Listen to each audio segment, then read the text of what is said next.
ക്ഷേത്രത്തിൽ സുപ്രഭാതം വയ്ക്കാൻ പാടില്ല എന്ന് പറഞ്ഞുകൊണ്ട് മലപ്പുറത്ത് ഒരു കൂട്ടം കോൺഗ്രസ് പ്രവർത്തകർ വലിയ മുദ്രാവാക്യം വിളികളുമായിട്ട് എത്തിയിരുന്നു. കൊളപ്പാടുള്ള വിഷ്ണു ക്ഷേത്രത്തിലാണ് ഇവരെത്തിയത്. ഇടവണ്ണക്കടുത്ത് കൊളപ്പാട് മഹാവിഷ്ണു ക്ഷേത്രം ഞാൻ അറിഞ്ഞു. പ്രജിത, കഴിഞ്ഞ ദിവസം നടന്ന ലോക്കൽ ബോഡി തെരഞ്ഞെടുപ്പിൽ, തദ്ദേശ സ്വയംഭരണ സ്ഥാപന തെരഞ്ഞെടുപ്പിൽ കേരളത്തിൽ വിജയിച്ചാരാ? UDF ആണ്. UDF അല്ലേ? UDF ആണോ ജയിച്ചത്? മുസ്ലിം ലീഗ്. ഞാൻ പറയും മുസ്ലിം ലീഗ് അല്ല, പൊളിറ്റിക്കൽ ഇസ്ലാമാണ് ജയിച്ചത്. UDFിൻ്റെ കൂടെ ഇത്തവണ മത്സരിച്ച ആരൊക്കെയാണ്? മുസ്ലിം ലീഗ്, വെൽഫെയർ പാർട്ടി, ജമാഅത്തെ ഇസ്ലാമി, പിന്നെ SDPI. അപ്പോൾ എല്ലാ ഇസ്ലാമിക ശക്തികളും കോൺഗ്രസ് എന്ന പാർട്ടിയെ മുന്നിൽ നിർത്തിക്കൊണ്ട് പിന്നിൽ നിന്ന് മത്സരിച്ച് ജയിച്ച തെരഞ്ഞെടുപ്പാണിത്. CPMൻ്റെ പാടെ തകർച്ചയുണ്ടായി, ഒരു തർക്കവുമില്ല. CPM തകർന്നുപോയി. CPM എന്ന് പറയുന്ന രാഷ്ട്രീയ പാർട്ടി കേരളത്തിൻ്റെ മൊത്തം സംസ്കാരത്തോടും വികസനത്തിനോടും ചെയ്ത ചതി കേരളം മറക്കാൻ പറ്റാത്തതാണ്. കേരളത്തിന് മറക്കാൻ കഴിയും. അത്ര വലിയ ചതിയാണ് CPM ചെയ്തത്. കേരളത്തിലെ ഹിന്ദുക്കളോടും ചെയ്തത് നിസ്സാരമായ കാര്യമൊന്നുമില്ല. ശബരിമല തന്നെ നമ്മുടെ മുന്നിലുണ്ട്. പക്ഷേ ഒരു കാര്യം വളരെ വ്യക്തമാണ്, CPM പരാജയപ്പെട്ടാൽ വിജയിക്കുന്നത് കേരളത്തിലാരാണ്? UDF എന്ന് പറയും. UDF അല്ല പ്രജിത, പൊളിറ്റിക്കൽ ഇസ്ലാമാണ്. പൊളിറ്റിക്കൽ ഇസ്ലാം ജയിച്ചു കഴിഞ്ഞാൽ അവർ പറയും നിങ്ങൾ ക്ഷേത്രങ്ങളിൽ പട്ടുവെക്കാൻ പാടില്ല. മലപ്പുറം പോലെ കേരളത്തിൽ ആദ്യമായി മതത്തിനു വേണ്ടി ഒരു ജില്ല അനുവദിച്ചു കൊടുത്തത് EMSൻ്റെ സർക്കാരാണ്, കമ്മ്യൂണിസ്റ്റുകാരാണ്. മതം നോക്കി ഒരു ജില്ല അനുവദിച്ചു കൊടുത്തു മലപ്പുറം. ഇപ്പം മലപ്പുറം രണ്ടാക്കണം, 2 ജില്ല വേണമെന്ന് അവർ പറയുന്നത്. ഏതായാലും അങ്ങനെ അനുവദിച്ചു കൊടുത്ത ഒരു ജില്ലയിൽ പ്രവർത്തിക്കുന്ന ഒരു ഹിന്ദു ക്ഷേത്രത്തിൽ നമ്മൾ രാവിലെ കൗസല്യ എന്ന് പറയുന്ന ആ സുപ്രഭാതം ഉണ്ടല്ലോ, അത് കേൾക്കുമ്പോൾ ഒരു വല്ലാത്തൊരു പോസിറ്റീവ് എനർജിയാണ് മനുഷ്യർക്ക്. എന്നോട് എൻ്റെ സുഹൃത്തുക്കൾ, ക്രിസ്ത്യാനികളൊക്കെ ആയിട്ടുള്ള സുഹൃത്തുക്കൾ, അമ്പലത്തിൽ നിന്ന് രാവിലെ അത് കേൾക്കുമ്പോൾ ഒരു പോസിറ്റീവ് എനർജിയാണ്. അത് കേട്ട് നമ്മൾ എണീക്കും 5 മണിക്ക്, പുലർച്ചെ 5 മണിക്കൊക്കെ എണീക്കുക എന്ന് പറഞ്ഞാൽ പുലർച്ചെ എണീക്കുന്നതാണ് എപ്പോഴും നല്ലത്. ഡോക്ടർമാർ പറയുന്നുണ്ട്, ആരോഗ്യപരമായി മനുഷ്യന് പുലർകാലത്ത് എണീക്കുന്ന സമയമാണ് അയാൾക്കൊരു ജോലി പഠിക്കാനാണെങ്കിലും. വെളുപ്പിനെ എണീറ്റ് പഠിക്കണമെന്ന് കുട്ടികൾ പറയും അല്ലേ? അപ്പോൾ വെളുപ്പിനെ ഉണരാൻ സഹായിക്കുന്ന ഒന്നാണ് ഈ സുപ്രഭാതം വെക്കൽ. അപ്പോൾ സുപ്രഭാതം വെക്കുന്നവരെല്ലാം വെളുപ്പിനെ അത് കേട്ട് ഉണരണം എന്ന് നിർബന്ധമൊന്നുമില്ല. പക്ഷേ ഒരു പോസിറ്റീവ് വൈബ് കൊടുക്കുന്നൊരു കാര്യമാണ്. പിന്നെ ഒരു ക്ഷേത്രത്തിലെ ആരാധനയുടെ ഭാഗമാണ്.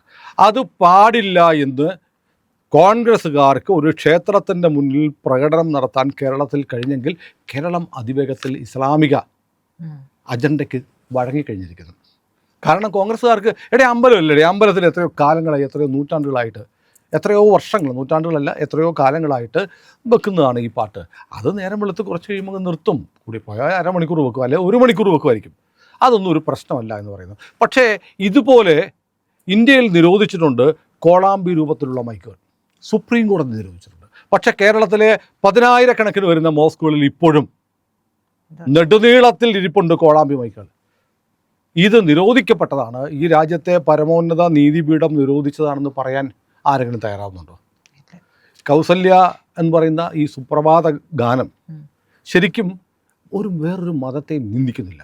പക്ഷേ ഈ പള്ളികളിൽ വിളിക്കുന്ന അറബി ഭാഷയിലല്ലേ, അതിൻ്റെ മലയാളം എന്നറിയോ? അള്ളാഹു അല്ലാതെ മറ്റൊരു ദൈവമില്ല എന്ന് പറഞ്ഞാൽ അമ്പലത്തിന് തൊട്ടടുത്ത് രാവിലെ ഗണപതി പൂജ നടത്തുന്ന, അല്ലെങ്കിൽ രാവിലെ ശിവനെ ആരാധിക്കുന്ന, അയ്യപ്പനെ ആരാധിക്കുന്ന, ഭഗവതിയെ ആരാധിക്കുന്ന ക്ഷേത്രത്തിനോട് ചേർന്ന് ഒരു മസ്ജിദ് ഉണ്ടെങ്കിൽ നമ്മൾ പറയും, ഓ മതേതരത്വം, അമ്പലവും മസ്ജിദും തോളോട് തോൾ കൈയിട്ടിരിക്കുന്നു. പക്ഷേ അമ്പലത്തിൽ നിന്ന് രാവിലെ എൻ്റെ ഗണപതി അല്ലാതെ ലോകത്തൊരു ദൈവവും ഇല്ല, വേറെ ദൈവത്തെ ആരെങ്കിലും വിളിച്ചാൽ അവൻ നരകത്തിൽ കിടന്ന് അവനെ പഴംപൊരി പോലെ ഫ്രൈ ചെയ്യുമെന്ന് അമ്പലത്തിൽ പറയുന്നില്ല.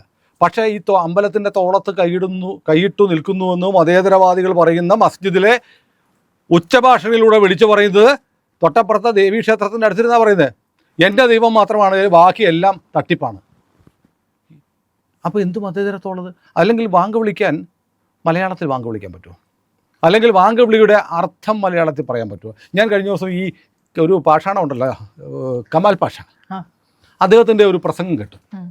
അങ്ങനെ പ്രസംഗിക്കുകയാണ്, നമ്മൾ ഇസ്ലാമിക രാജ്യങ്ങളിൽ വ്യാഖ്യാനിക്കുന്ന പോലെ ഖുർആൻ ഇവിടെ വ്യാഖ്യാനിക്കരുത്. ഇവിടെ കാരണം ഇവിടെ നമുക്ക് ഭൂരിപക്ഷമായിട്ടില്ല. അവിടെ ഇസ്ലാമിക രാജ്യമായതുകൊണ്ട് ഖുർആൻ ഒറിജിനലായിട്ട് നമുക്ക് വ്യാഖ്യാനിക്കാം. എന്തൊക്കെയാണ്? കാഫിറിനെ കണ്ടാൽ അവനെ ബഹിഷ്കരിക്കണം, അവനെ നമ്മുടെ കൂട്ടത്തിൽ കൊണ്ടുവരാൻ നോക്കണം, ഇല്ലെങ്കിൽ അവൻ്റെ കഴുത്ത് വെട്ടണം. ഇത് ഇസ്ലാമിക രാജ്യങ്ങളിൽ വ്യാഖ്യാനിക്കാം.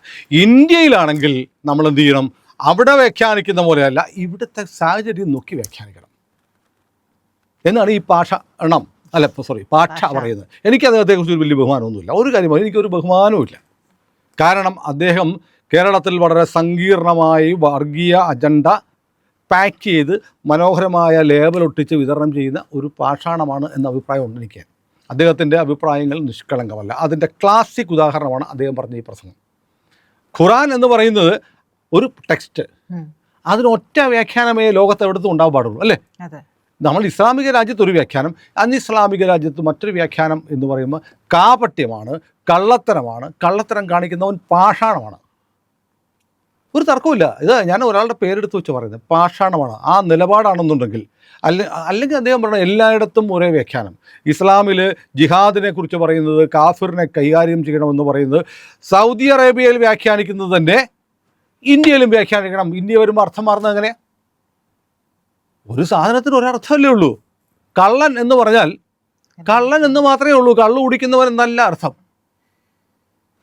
അത് അങ്ങനെ കാപട്യം കാണിക്കുന്ന ആളെ, അദ്ദേഹം നീതിമാനായിരുന്ന ഒരു ജഡ്ജിയാണെന്നാണ് പറയുന്നത്. സത്യത്തിൽ അദ്ദേഹം ഈ രാജ്യം നോക്കി വ്യാഖ്യാനിക്കണം എന്ന് പറയുന്ന ആളെ നോക്കി പേര് നോക്കി നിയമം വ്യാഖ്യാനിച്ചിട്ടുണ്ടെങ്കിലോ എന്ന് ആരെങ്കിലും ആശങ്കപ്പെട്ടാൽ അത്ഭുതപ്പെടാറുണ്ടോ? ഇതാണ് നമ്മുടെ നാട്ടിലെ ഒരു ഗിമ്മിക്ക്. ഇപ്പോൾ കേരളത്തിലെ പ്രബുദ്ധരായ ആളുകൾ, ഹിന്ദുക്കൾ എന്ന് പറയുന്ന ജന്തുക്കളോട് എന്നോട് ക്ഷമിക്കണം കേട്ടോ, ക്ഷമ ചോദിക്കേണ്ട കാര്യമൊന്നുമില്ല. ഇത് നമ്മുടെ ഹിന്ദു സമുദായത്തിലെ ഭൂരിപക്ഷം ആളുകളും വെറും ജന്തുക്കൾ മാത്രമാണ്. അവരങ്ങോട്ട് ആഞ്ഞു കുത്തി കഴിയുമ്പോൾ എന്താ പറ്റുന്നറിയോ? നിങ്ങൾ കുത്തുന്ന ഓരോ വോട്ടും, UDF കൊടുക്കുന്ന ഓരോ വോട്ടും പൊളിറ്റിക്കൽ ഇസ്ലാമിന് കൊടുക്കുന്ന വോട്ടാണ്.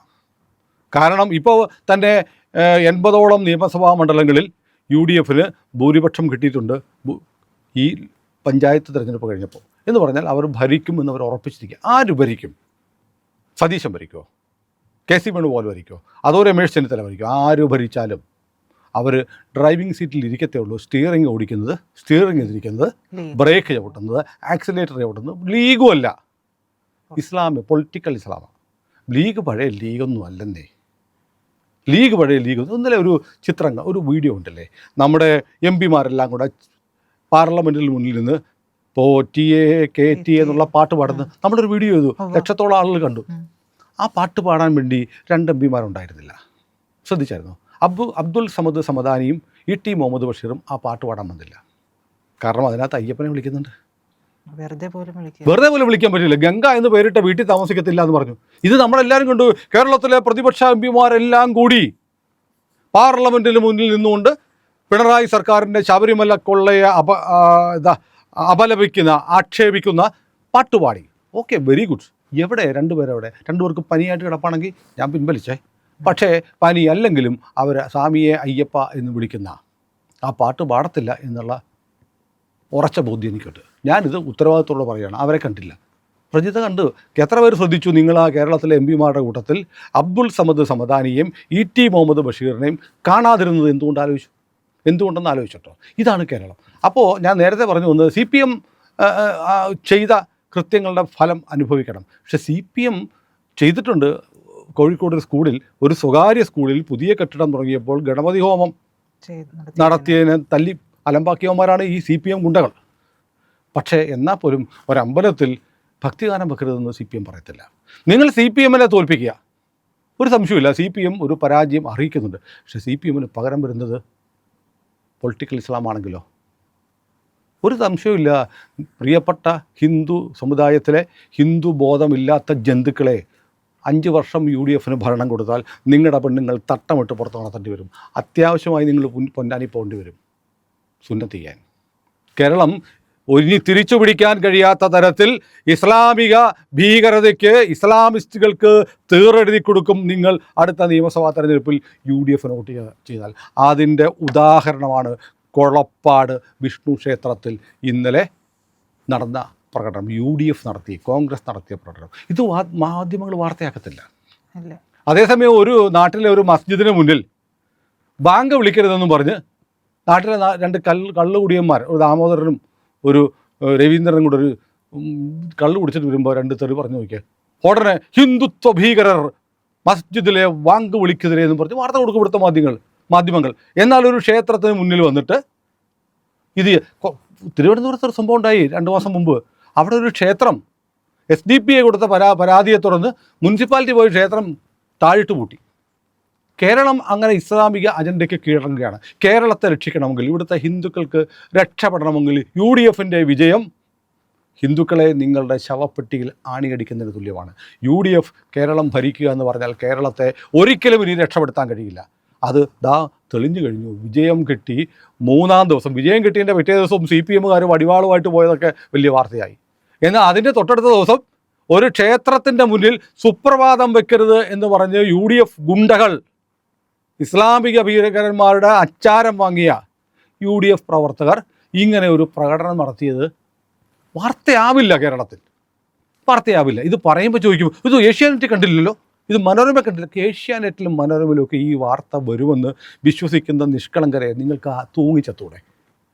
ഷാനി പ്രഭാകർ എന്ന് പറയുന്ന മാധ്യമപ്രവർത്തക മുമ്പൊരിക്കൽ പറഞ്ഞ വീഡിയോ ഇപ്പോഴും യൂട്യൂബിൽ കിട്ടും. എന്താണെന്നറിയോ? ഇവിടെ പലതും ഞങ്ങൾക്ക് പ്രതികരിക്കണമെന്നുണ്ട്, പക്ഷെ അത് നമ്മൾ പറഞ്ഞാലുണ്ടല്ലോ BJPക്ക് ഒട്ടുകൂടും, RSSന് ആൾ കൂടും. അതുകൊണ്ട് നമ്മൾ പറയാത്തതാണ്. അതുകൊണ്ട് ഇത്തരം കാര്യങ്ങൾ പറയില്ല മാധ്യമങ്ങൾ. ഇതൊക്കെ പറയാൻ നമ്മളൊക്കെ ഉള്ളൂ. അപ്പം നമുക്കൊരു പേര് കിട്ടും, കൊടും വർഗീയവാദി. രാവിലെ വന്നിട്ട് വർഗീയത വിളമ്പുകയാണ്. വർഗീയതയുടെ സംപ്രേഷണമാണെങ്കിൽ കണക്കായിപ്പോയി. കാരണം ഇവിടുത്തെ ഒരു വലിയ ജനവിഭാഗത്തിന് വേണ്ടി ശബ്ദിക്കാൻ ആരുമില്ലാതിരിക്കുമ്പോൾ ആ ജോലി ഞങ്ങൾ ഏറ്റെടുക്കും. ഞങ്ങളെപ്പോലുള്ള മാധ്യമങ്ങൾ പറയും, നിർഭയം പറയും, നിരന്തരം പറയും, പറഞ്ഞുകൊണ്ടേയിരിക്കും. പക്ഷേ വീണ്ടും ഞാൻ ഓർമ്മിപ്പിക്കുകയാണ്, അടുത്ത തവണ UDF ആണ് കേരളം ഭരിക്കുന്നതെങ്കിൽ ഇവിടുത്തെ ഹിന്ദുവിന് ജീവിക്കാനുള്ള, സ്വതന്ത്രമായി ജീവിക്കാനുള്ള, ചിന്തിക്കാനുള്ള, വഴിയിലിറങ്ങി നടക്കാനുള്ള സ്വാതന്ത്ര്യം നഷ്ടപ്പെടും. ഇനി ഒരിക്കലും തിരിച്ചു പിടിക്കാനാവാത്ത വിധം കേരളം ഇസ്ലാമിക ജിഹാദിസ്ഥാനായി മാറും. അപ്പോൾ ഇതിനകത്ത് എന്താ മാർഗം എന്ന് ചോദിച്ചാൽ നിങ്ങളുടെ ചുണ്ടുവിരലുണ്ട് അതിനുള്ള ഇങ്ങനെ കാണുന്ന ഈ പാടുണ്ടല്ലോ, ഇത് വിനിയോഗിക്കേണ്ടിടത്ത് വിനിയോഗിക്കണം. ഇപ്പോൾ കേരളത്തിലെ ഹിന്ദുക്കളുടെ വോട്ട്, ന്യൂനപക്ഷത്തിൻ്റെ വോട്ട് മുഴുവൻ UDFന് പോയി. ഹിന്ദുക്കൾ എന്ത് ചെയ്യുന്നറിയോ? BJP ഒന്നും ജയിക്കത്തില്ല കേട്ടോ. അത് കാരണം CPMനുള്ള പക വിട്ടാൻ UDFന് കുത്തിയേക്കാന്ന് വെച്ചു. നിങ്ങൾ കുത്തിയ ഓരോ വോട്ടും, UDFന് കുത്തിയ, കൈപ്പത്തി കുത്തിയ, ഏണിക്ക് കുത്തിയ ഓരോ വോട്ടും നിങ്ങളുടെ മരണ വാറണ്ടിൽ നിങ്ങൾ തന്നെ ഒപ്പുവെച്ചതാണ്. അതുകൊണ്ട് ഇനി 100-150 ദിവസങ്ങൾക്കാവും കേരളത്തിൽ നിർണായകമായ തെരഞ്ഞെടുപ്പ് നടക്കുകയാണ്.